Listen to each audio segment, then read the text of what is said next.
G'day guys, finally sitting down to do this review on a Saturday morning. 1 point win against the Melbourne Football Club at the MCG on Thursday evening in front of a pretty healthy crowd, I must say. When I first got to the ground about 40 minutes before the bounce, it was looking like it would be, mid-40s, but they certainly streamed in, and 58,000's a pretty good result. It wasn't a cold night, but in regards to the consistent drizzle, it was a little bit miserable. And Thursday night, I'll repeat, I just don't like it. It would have been a great viewing game on TV. Nice and close.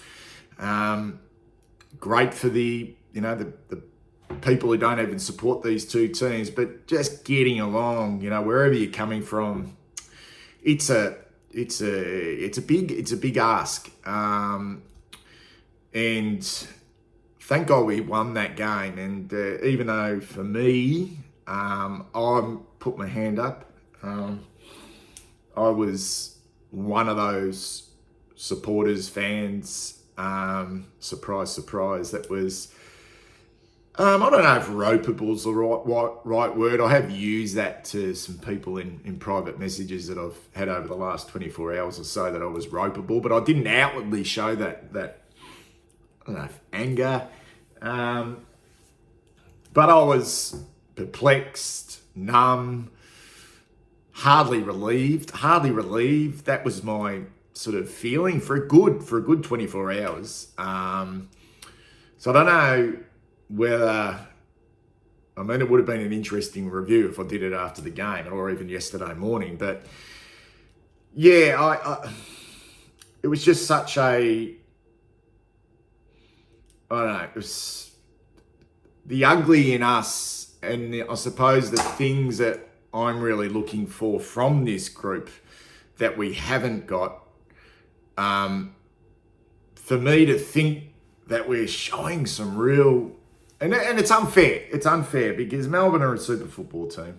And I said in the preview, this game was going to be so difficult for us, given the way that Melbourne defend, and they defend for their life and all that type of stuff. So I'm not ungrateful for the win or how important getting that 4 points. But I suppose I was angry because I'm not necessarily seeing the evolution in this group, and potentially in who's involved with transition, ball movement at our football club, particularly from deep or in the back half of our ground game. And I know it's difficult because when you play against a team like Melbourne, when they have momentum and they have the game on their own terms, it is hard to move the ball. And we looked gassed. We looked fucking tired. And I understand the 3 games we've had in 13 days, et cetera. And, but that last quarter was, it wasn't so much that Melbourne had so much momentum and they came with a rush. That happens. It was our inability to have any chances to at least stem the flow, even if it was and that's credit to Melbourne. Don't get me wrong, that's credit to Melbourne, but surely we've had a fair bit of time to work this part of the game out. And I know we haven't got Adam Sard there who would help with that. But Jesus Christ, all I was doing in that last quarter, guys, was just was praying that Melbourne would kick a goal, so that we could at least get an opportunity to have another centre bounce, and then just pray that we could get our mojo back in the middle. But then Melbourne started dominating, started winning centre clearances as well. But that was the only way. And I've seen this so many times before, and it sort of took me back to 2022 under Voss, where we could just not stem the flow. We could not get any looks once teams got on top of us, and it just became a bomb and hope type arrangement. Kick down the line, pray that we could make it into a bit of a scrap, and it just didn't work. But maybe I am discrediting how good Melbourne are when they do get that type of momentum. But at the same time, you would expect that we could have at least had some decent looks in that last quarter to stem their flow. And I would have been a lot more comfortable with this win if I don't have a problem with Melbourne gaining momentum, but if we were able to have some opportunities to maybe put them to sleep, because we did so much right early in that game to put the scoreboard pressure on, but just to sort of like in the end fall over the line with 1 point win doesn't necessarily sit comfortably with me. But I must admit, once I listened to not necessarily Michael Voss's press conference, which I did, but I listened to Simon Goodwin's press conference, and I really like Simon Goodwin. I know that he's copped some criticism, that he's sort of partied with the boys and all that type of stuff, and rumours going around. But he's fucking super impressive, and I think he just hit the nail on the head. I think coaches at times can get caught up talking about processes and structures and looking after the way they play and not necessarily being outcome based. But he just spoke about how important winning is, how important 4 points are, no matter what time of year it is. And he was probably filthy that they didn't get the 4 points. And it just struck me that this is essentially when your teams that are in the window to win flags, and we are one of those. We are in that window to win a flag. You've just got to win. And fucking Craig McRae said it last week. You've just got to find a fucking way. He didn't say fucking, but you've just got to find a way to win. And it just sort of hit. Well, it didn't hit me. I just thought, we've won this game of football in a really tough patch, and this is an extraordinary tough patch where we've played some just super football teams, and the back-to-back losses against Geelong and Collingwood, which weren't awful, but to somehow get that 4 points and not make it 3 in a row with a almost feels like an impossible task going to the SCG on Friday night. It is crucial. It is crucial. So I do sit here now just thinking fucking hell, we are still very much a wait and see.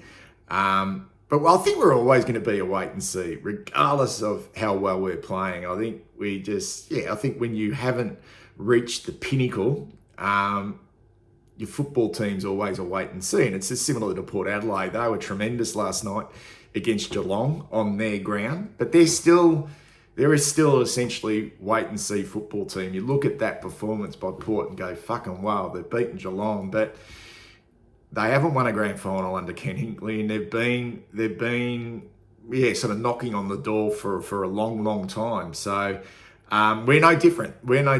And I am grateful for the 4 points, but I just talk about the evolution and the small things I want to see from this group that would just make me a little bit happier right here, right now. And that is, look, it's about transition, I think. I think it's transition from our defence, and not to have any real chance in that last quarter to stem the flow. It didn't sit well for me, and that showed after the game. And look, let's face it, if it went 30 seconds longer, 40 seconds longer, we're not winning that game. We're not winning it, but at the same time, the game only goes for a certain amount of time. And at the same time, if that was a grand final, you're not even talking about it. So,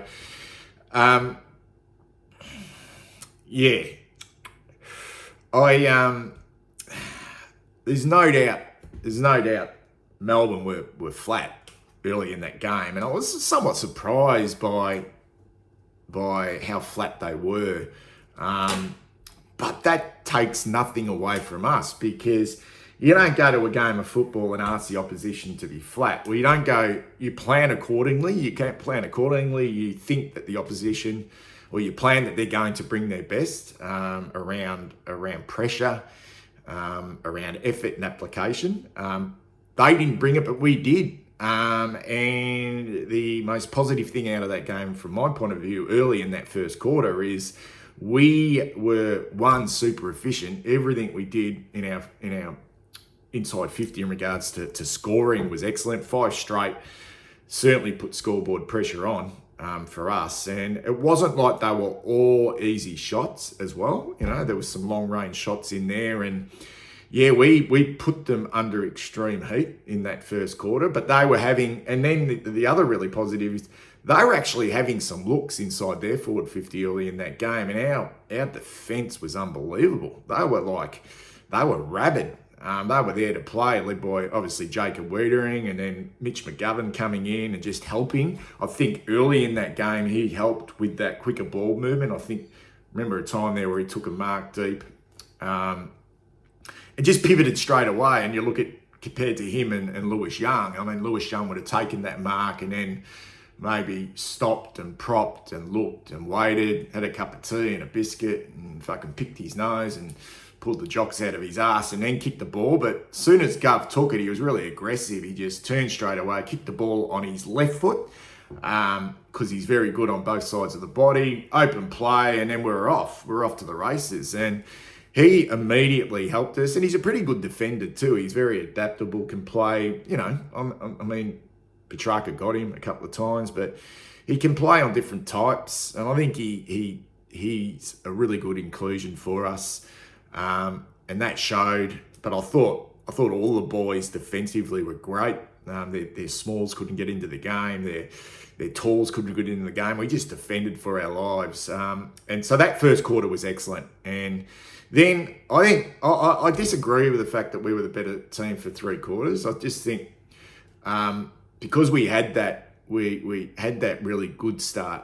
I think Melbourne, I'm not saying to their credit, but they started to find their groove, after quarter time, and we continued to play reasonable football as well. And it became more like a game of football a contest, a real contest of 2 teams just trading blows, like 2 good teams trading blows. And I think the most impressive thing for me in those 2 quarters is we had the answers. We had the answers. Every time it looked like they were going to come, we were able to be super efficient, whether it was always popping up, whether it was Charlie getting on the end of a few. We just always had the answers just to keep them at bay. But the last quarter was an absolute train wreck. So positive, centre bounce early in the game, dynamic forwards, looked dangerous, super efficient, and a rock solid defence pretty much for 3 quarters. But, I'm not necessarily blaming the defence for what unfolded in that last quarter, because we just couldn't get any, field position or territory, just to give them a fucking breather. It was just like ball coming out, ball coming back in, ball coming out, ball coming back in. And I'll repeat, I was praying for a centre bounce, always praying for a centre bounce, just so we could, one, get a breather and get an opportunity to at least get the ball inside our forward 50, because it just felt like I don't think we had any chance in that last quarter, other than the one that sticks in my mind, when we looked like we were out, and that's when we released Ollie Hollands through the middle of the ground, and he was caught. I think he took 2 or 3 steps too many, and he was just completely unaware of the traffic around him, and we turned the ball over, and I think they scored on the back of that. But that for me was the biggest downfall of the game, not necessarily the fact that they gained momentum, because we looked gassed, and they definitely, once they got a sniff in their nostrils, they came with a rush. But our inability to at least maybe have some composure and then get some speed on the ball to have some opportunities to stem that flow. I just did not see it at all. I mean, I thought you look at this game and you look at these teams and you look at, you know, what they've got and what we haven't got, and that was on show as well. I mean, you know, they would love a Harry or Charlie, and it's not like they had super nights, but they were, you know, they were okay, and they would love to have players of those calibre, but vice versa, wouldn't we love to have a player like Christian Petrarca who was quite early, pushed him forward, and he was amazing. He was amazing. He was a threat all night to kick 5 goals, and it came down to that final moment. And it took me back to the video I did on game day, guys, of the fact that we miss that experience.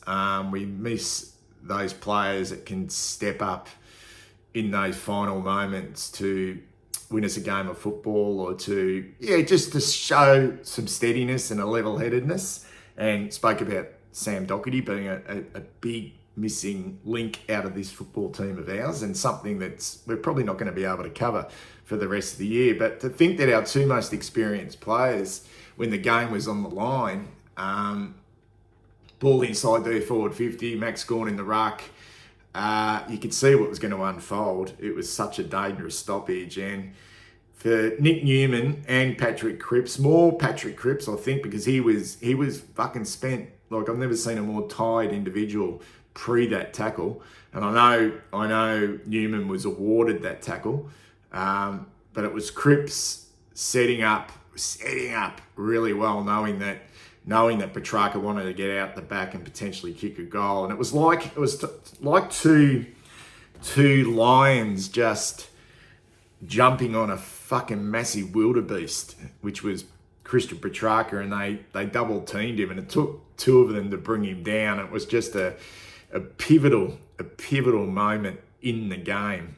And it came down to that moment in the end. And for our 2 most senior players, I mean, you would love it if it was 2 young guys, but it just shows you how crucial having that experience in the team. And at times we don't have that. Anyway, that's the game in a nutshell for me. I will go through the players now, as I usually do.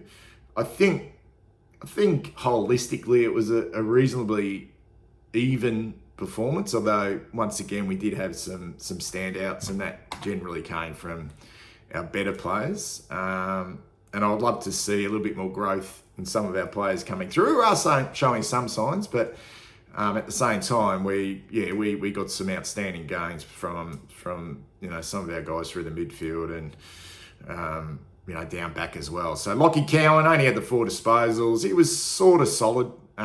He's not quite ready, but he's getting some valuable experience. He's a big lad, and he's probably systematic of our problem, in regards to that ball movement from our back half and that willingness to be brave. He's more or less at this stage, just a really dour defender. And I think he came to our football club from Tasmania as a really daring, running defender. And it's going to be interesting to see whether he can develop into that. And I don't see it at all. I haven't seen it at all in his game. Maybe when he was playing VFL last year, I didn't keep a close eye on him. He had that in his game, but that's what I thought we were getting from getting Cowan to the football club. But right here, right now, he's playing pretty much a real defensive mindset rather than being someone who can help out offensively. It was a relatively quiet evening, but he didn't stand out for being bad, because I did sort of praise the work of our defenders for pretty much 3/4. I thought it was a fascinating contest on the wing between Ollie Hollands and Langdon. I sort of thought that maybe Hollands would go to Windsor, given that they're both really young, but it was that first quarter. I actually thought Langdon was really good, and probably the only player that was at that stage capable of giving him some genuine run, and he was getting off the chain a little bit, but so was Ollie. And I think because we were dominating around the ball, it really helped Ollie out. But there was no doubt in my mind, he looked fresh, he looked engaged. But I think they just gave him a licence. I saw him on the southern stand side where he'd start, but I also saw him drifting across to the other side of the ground to get his hands on the ball. I thought he started really well. But like all of our team, he lost his composure. And that was probably on the back of the fact that we were just getting beaten up around the ball. Really, they certainly got on top. And he's the type of player that is not necessarily going to get it himself in close. And he had some bad moments, which young players do, but it was really highlighted late in that game, just with his lack of composure. But it was I think it was overall a step forward for Hollands, and I'll be interested to see him build on that over the next few weeks, and he's going to have to build it against a rampaging Sydney at the SCG this Friday night. I thought Chera was good. I thought him and Kennedy, I was getting them mixed up. They both had the orange boots, but I thought he was really starting to find his groove in the middle of the ground. And yeah, it's just frustrating. I'm not going to go into the injury situation and another hamstring injury. It's just something the club are going to have to get on top of and make some decisions around that and try, because it's not good enough. And potentially for him to be on the sidelines for another month or so is just, it's frustrating. But I thought, he was showing some good signs. Kennedy did the same. I just think him and Chera were a really good combination in there. He went to Petrarca, but unfortunately he did too much of a good job to send Petrarca forward. Then he gave him the headache. Cripps, just huge. He didn't use his left foot a lot. Didn't think his ball use was super, but great goal, great setup to Owies in that little patch there in the third quarter, and then the tackle late, which was pivotal. Huge game. Harry, probably quiet. Thought Tom McDonald had the better of him. Got a goal early, which was good. Nice kick, but probably had his quietest game for the year, and that's credit to McDonald. They worked it well, got on top. Those defenders, once they got the game sort of back on an even playing field, made it hard for Harry. McGovern was good, really good. Have to rewatch the tape, but 425 metres game from 19 touches. I thought he defended pretty well, although Petrarca got him twice, I think, in that second quarter, where he was just caught napping a little bit. But Petrarca's going to do that. The conning, 11 hit-outs, 11 touches, nice goal early in the game. Gave Pitnet a chop out. I didn't think Gawn was good, but not someone where you look at and go, fucking Gawn is torturing us. And I find at the moment that when Harry, Charlie, and TDK are on, and it is pretty dangerous forward line. And TDK sort of growing in that role, I think. It looks dangerous, particularly when we are winning those clearances out of the middle. Akers, I think he looks tired. I think he looks tired, and that smother he did in the last quarter was huge. But the way we're managing our subs at the moment, listening to Michael Voss, and I don't mind that idea of managing our midfielders. We've done it with our forwards. It's more of a management thing rather than a tactical thing. I hope we don't run this bloke into the ground. I feel like we are pretty one-dimensional on our wings. It's Hollands and Akers, and we're not getting the rotations through there necessarily. He looks gassed. He looks gassed. He does so much work, and I fear for him because he looks tired. I don't know. Anyway, Kemp, not bad. Took some nice marks. I think most of our defenders did a reasonable job defensively. I think Fritsch or Van Ruyen or Turner or Petty had big nights. So it was okay. And we saw him take some nice marks. He had some Brodie Kemp moments. Thought it was serviceable. Sam Walsh, I think it was just a big game. Got off the chain early, 18 kicks, 16 handballs, 5 clearances, 11 tackles. This is a huge game. Huge game. Typical Sam Walsh game, worked his ass off. Durden quiet, but he engaged Lever for most of the night. Was Lever that good? certainly wasn't that good early. Got involved, Lever, once they got momentum and once they controlled the front half. But yeah, I think Corey worries me. He worries me. So Elijah Holland's interesting game. I would like to see him maybe have a little bit more responsibility, but at the moment it's more of that sort of high half forward role, 12 disposals. Been a little bit quiet on the scoreboard over the last couple of weeks. 4 clearances in that game, so we can win it in tight. Yeah, some nice little moments, but yeah, I think he's somewhat tapered off a little bit since really coming in and having bigger impacts.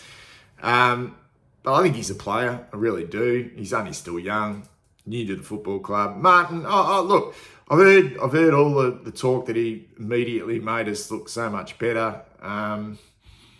It's a watch for me with Jack Martin. I think he's a pretty bloody good footballer, but yeah, I didn't necessarily see him. And I know we were starved of opportunities, particularly late in the game, but he took that good mark and he did a couple of good things, but 6 disposals, just 1 shot on goal, 1 goal assist. I wasn't enthused like a lot of people with Jack Martin, but first game back, so yeah, it's a wait and see, but I know he's capable, but yeah, I don't know. I didn't see it like others saw it. Wiedering just fucking unbelievable. Just super game. When he's on like that, sometimes with Jacob Wiedering, it's like almost like you feel like when he's not quite on, like he just he's a step away, or he's just, I don't know. But I think the last 2 weeks, he's just been like, fucking unbelievable. Like he just a rock. Yeah, I think he was great. Newman, yeah, I think I mentioned crits before, but that tackle late was just huge for us, and it was a typical Nick Newman game. He was involved, used the ball quite well. We're not going to get the run from him though. It's not like we're going to get run from Nick Newman. He plays that deeper role. Pitnet, yeah, I think he was quite good again. I think he helped us early in the game, 21 hit-outs, kicked a goal, which is good. Gawn started to have an impact late, but I thought Pitnet, 14 disposals, only the 1 mark, but that's him. Hewitt kicked a goal when he came on, 8 disposals. Can't really rate it, it's hard when they only come on for a quarter and a bit, but that goal was important early in that last quarter. Curnow, I know he worked really hard. That was a great battle. Great battle against one of the most competitive players in the competition, Stephen May. And I thought he worked really hard. 2 goals, 16 disposals, sets them up. Yeah, I thought it was pretty good by Charlie. Boyd, serviceable again. I thought Chincotta and Boyd, Chincotta on, who was it, Pickett, and Boyd on Chandler. I didn't feel those smalls for them got off the chain, which was good. Did we necessarily get great ball movement or transition from those 2 boys? No. But defensively, they were great. He's super game. If I'm looking from an opposition point of view and an opposition fan point of view, I'm looking, who the fuck's on Owies? How does he get so much space? And that's Matthew Owens in a nutshell. He can have some poor games, but influential with 3 goals. Influential and dead-eye dick in front of the big sticks. And I thought Matthew Cottrell back onto that high half-forward role was okay as well. 16 disposals and a clearance as well. Only the 1 clearance, but that's not necessarily his game. And there was one time there in the first quarter where he kicked on his left foot and set up a goal, and it was just such composure. He's a really smart player, Matthew Cottrell. It's just a pity that he's not more dynamic, because he could be a great player, but he's just a really serviceable, solid citizen for us at the moment. So that's a wrap, guys. I'll be back later on in the week. I might do a VFL report as well, maybe tomorrow or Monday. I watched that game yesterday against the Casey Demons at Icon Park, and there was quite a few positives to come out of that game, although the boys didn't get the job done. A really close game. It was sort of similar type scenario, got off to a flyer, and then Melbourne fought their way back but they got the points this time around, or the Casey Demons they're called. But from an AFL listed point of view, there was some good performances from our boys in that game. So I will do a report on Monday. Speak soon.